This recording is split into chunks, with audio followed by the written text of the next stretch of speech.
Kaamolee waaressanii buna wal waamu ollaa firrinii ciisa boraati tolchaa wal jala seenna cimee qorrinii sirban dhama sirbuu malee maali maqaa sirbuun jennee sagantaa keenya kan guyyaa har'aa eegalla. Wallee fakkii galma galmee seenaa gootaraa kuusaa eenyummaa kuni wallee miti kitaaba. Kaamolee wallee ergaa gurguddoo of keessaa qabudha. Keessaafuu hawaasa sikkoo mandoo kan alagaan bara dheeraadhaaf jidduu seenee maqaa garagaraa itti moggaase summii fuggisoo itti biifaa ture. Bifa ajaa'ibaatiin ibsee tokkummaa isaanii bakka duriitti deebisee arsiin hawaasaa ajaa'ibaa akka ta'e bareeduma gootummaa gamnummaa gaarummaa fi qabeenya uumaan dachii isaanii badhaase akkasumas aadaaf duudhaa naamusa isaanii waliin addaan baasee ibse.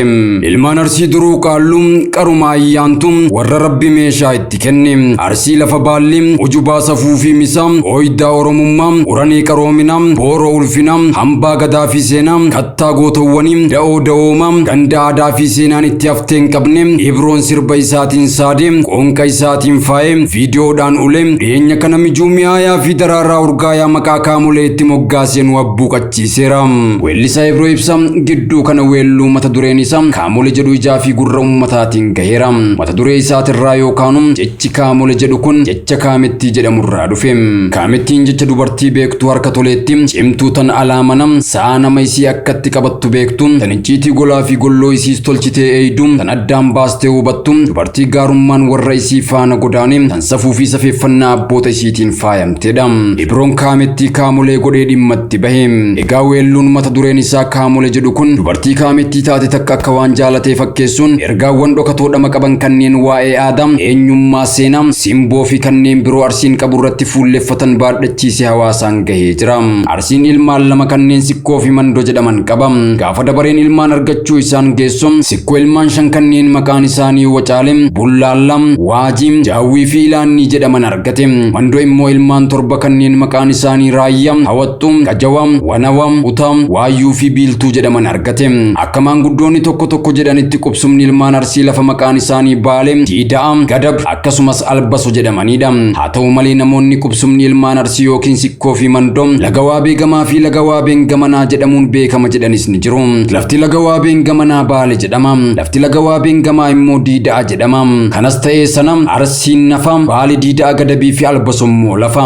Yeroo ammaa gosoonni sikkoo fi mandoo tilmaama lakkoofsaatiin naannoo 500 yoo ta'an wal keessa faca'anii jiraatu. Fakkeenyaaf Ilaanniin ilmaan sikkoo mandoo shanan keessaa tokko yoo ta'u horteen isaa baay'inaan lafa laga waabeen gamanaa Baale jedhamtu keessa jiraatu. Gama biraatiin Utaa fi Waayyuu yoo fudhanne ilmaan mandoo torban keessaa yommuu ta'an irra hedduun isaanii laga lafa waabeen gamaa godina Arsii jalatti kan argamtu aanaa Muuneessaa godina Arsii lixaa jalatti kanneen argaman aanaalee akka Kofolee fi Shaashamannee akkasumas godina Shawaa Bahaa jalatti kan argamtu magaalaa Baatuu keessa jiraatu. Walumaa galatti ilmaan Arsii iddoo adda addaa jiraatanis warreen gamaa fi gamanaatis dhiiga tokko lachuu ilmaan abbaa tokkooti. Walleen Ibroo Ibsaa mata dureen isaa kaamolee jedhus seenaa armaan olii akkas jechuun ifoomsee dubbata. Bullaalla Wacaalem, Utaa fi Kajawam, Soorettii warra Waayyuu, Dhummuuga Abbee nu dhiiga tokko gamanaa gamasiiyyuu jedha. Akka walaloo kanarraa hubatamutti Bullaallaa fi Wacaalee ilmaan shanan sikkoore keessaa yoo ta'an Utaa, Kajawaa fi Waayyuu immoo ilmaan torban mandooree keessaayi. Hortee sikkoos taatu hortee mandoos taatu kanneen waabee gamanaa warreen waabeen gamaa isin dhiiga tokko abbaan keessan Arsiidha. Arsiin immoo kan Dhummuugaa Baareentuuti jechuu akeeka. Itti dabaluudhaanis ilmaan Arsii goototaa fi sooreyyii jara kiila lixi ta'uu ibsa. Ibroo Ibsaa ammas itti dabalee akkas jechuun dubbate. Diidaa roobee laangannoo dheechisanii gada basaasaa Baaleen bobbaafatanii. Kana jechuun isaa Arsiin eessa jiraata gaaffii jedhu kan deebisuudha.